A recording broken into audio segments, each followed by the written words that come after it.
What's good? What's good? This is Stico. This is Stico the podcast. ¿Cómo estamos, mi gente? I hope everybody's doing well. Do me a favor right now. Subscribe to the channel. Si te gusta lo que mira, press like. Share this video on your social media platforms. Drop a comment in the comment section. I'm always interacting with mi gente at the side. Hit the notification bell to get notified. Visit the website r2drec.com and purchase your merchandise, music, and vibe out. Hey, you know what it is, man. At the end of the video, you get to check out the link to my music on the YouTube page. And yo, you know what I noticed over time when you listening to your favorite artists, right? You basically, like, you grow up with them. You feel like you got a connection with them. You want to get to know more about them. And then sometimes you're like, hey, I wonder everything they speaking about, did they really do it? Did they really put in that grind? Did they put in that work? And then you start asking yourself, hey, if they could do it, I could do it too. And then some could be good and some could be bad. I remember growing up listening to Tupac. Tupac has some amazing music. I remember as a kid going to the radio. I don't know if y'all know what a radio is, but you grab the cassette tape, put it in there, and record your favorite song. And I would rewind it, try to memorize the lyrics. I used to write them down. One of my songs that I like by Tupac was I Ain't Mad At You. Then he had Dear Mama. Then Brenda Got a Baby. He had a lot of good music on the radio. And over time, you know, you listen to new artists that come up. We already know what happened to Tupac. And then let me get to it, man. Hold up. He goes by Jeezy now, whatever. So he got a book that he's promoting out there. He's doing a tour about it. And he got a new book. Respect to him because he's been doing his thing. I was a huge Jeezy fan when he first came out. Everything about Jeezy was like, oh man, even to this day, there are times I go back and listen to Thug Motivation 101. But at some point, I just stopped listening. After he did Thug Motivation 103, I was done. Because as you get older and you kind of hear the kind of music that he was doing, you start saying, man, did he really put in that kind of work? So with this book, he's trying to teach people the wealth, the lifestyle, what he went through in life. But there's been some questions that I have. And the questions that I have now are basically, did Jeezy really do what he was talking about? Did he really meant what he was saying? Because it's hard for me to get a book from an artist, especially him, to teach me how to get to wealth. Because all he taught me through the records were sell them pies, get that money by any means necessary, the dirty way, not the clean way.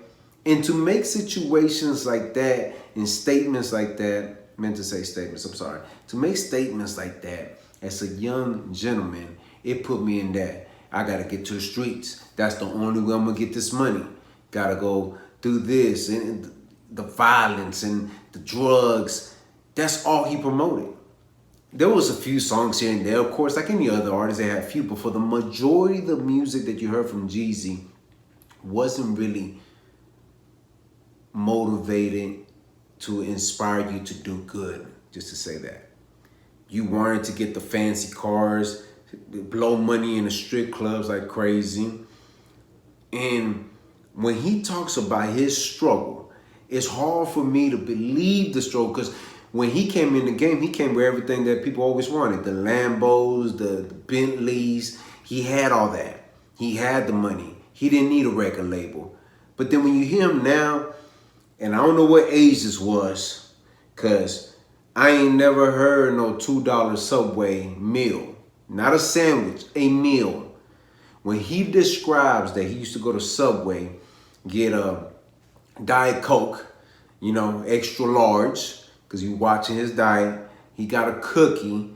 Them cookies are soft and good, He got some chips and got a 6-inch sub for $2. And he did that for 3 years straight. Bro, come on now. He must have had to hook up like Master P somewhere down the line, because ain't no way. I remember the first Subway in my neighborhood. They weren't slinging no $2 Subways with the chips, the drinks, and the cookie. Look, man, I understand you get to certain status, you get to a certain status of your life, right? You reach that level and people want to know a little bit about your story. In that story that you build up, people say, what else? What else? We could hear it in a few songs as he progressed, but for the most time, he was just trap or die. That's what it was. You were in the streets doing illegal activities, never got caught apparently. He moved kilos more than pinche Pablo Escobar. Pablo Escobar didn't have nothing on Jeezy. You know what I'm saying? That's the way he made you feel. The connections that Jeezy, he forgot about Big Meat somewhere down the line. He forgot all about the BMF movement because it was just Jeezy all the way. And that's what I'm saying. Like, they make you think.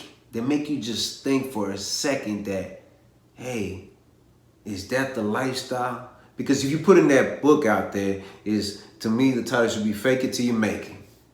Because ain't no way you were out there pumping that kind of, drogas, and then you were no criminal activity. Man, look, man. And then he was just $2 subs. Come on, man. Can't make this up. You can't make it up. And they used him for the election too. That hurt my feelings, man. I was all up in my feelings. Again, knocking things off the wall. Like, why is Jeezy standing next to this bozo? To this future president. Why? What's the connection? And the funny thing about everything right now, because I think when he dropped Recession, Obama was president, Joe Biden was the vice president. So what does that tell you, Cabrón? What does that tell you? Nothing was going to change. And now what he got with this one, I still haven't heard no Recession album. Why? And my president is black. My Lambo's blue. Y'all remember? Y'all remember? We were going through recession. We're going through recession now, Jesus. Where's that mainstream album that we got to hear because you got to motivate us? There ain't one. They paid them out. Cállate la boca, man. Cállate la boca. We're going to make you a book. Don't worry, we give you a little pocket. Hey, shh, be quiet. That's what I feel like.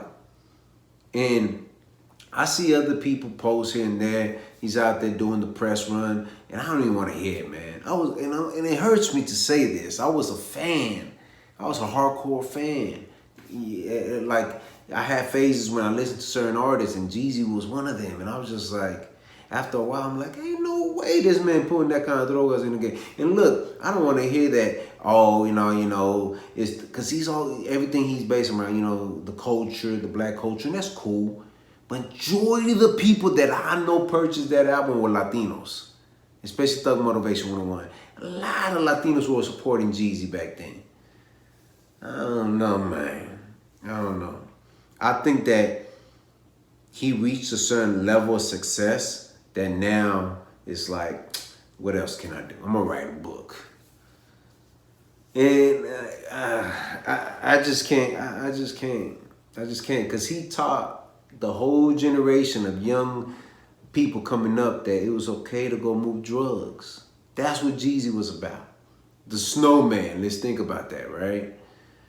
But y'all let me know what y'all think. Did Jeezy change to something that we all could respect, or did he leave some things out and acted like he made, Kanye West kind of music? Because I don't feel like he did. He gave us nothing but street music. And when that whole Gucci Man thing happened, I was telling myself, like, why even battle Gucci, man? You know how Gucci give it up. Don't. And when he didn't respond he had all them diss records, and now, we grown now. Bro, I don't want to get in. Don't get into it, bro. Don't get into it, my boy. Chill. You see that? Nah, I'm messing with y'all, man. I just don't get it, man. I just don't get it. I'm not even gonna look into the book. I'm not gonna even entertain the book. I'm just trying to figure out, where's Jeezy? Like, where's that person that everybody grew up? Oh yeah, he grown now, but look what he gave to the streets. He didn't give us nothing special. He gave us street anthems to do bad things. be at the strip club, spend all your money. Go buy you a whole bunch of drogas. Go put it on the block, make your neighborhood.